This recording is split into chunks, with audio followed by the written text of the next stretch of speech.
సిలువను గూర్చిన వార్త నశించిపోయేవాడికి వెర్రితనం గాని, రక్షింపబడుతున్న పాపికి అది దేవుని శక్తి. అది దేవుని శక్తి.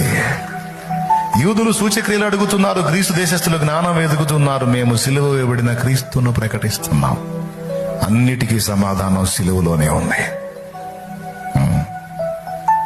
దేవుని శక్తి, దేవుని ప్రేమ, దేవుని న్యాయం, ఆఖరికి రోగికి స్వస్థత కూడా సిలువలో ఆయన పొందిన గాయములలోనే ఉంది.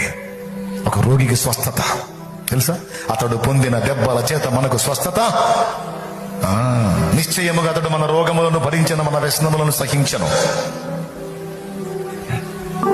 అన్ని సిలువ దగ్గరే ఉన్నాయి.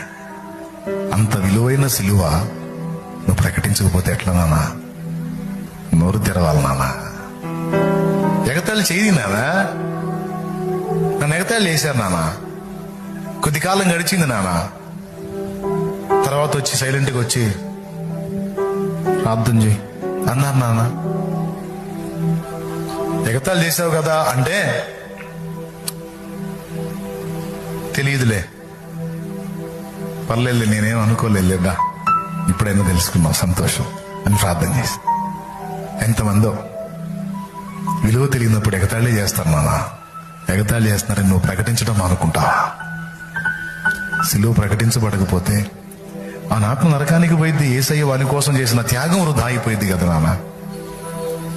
అందుకే నాన్న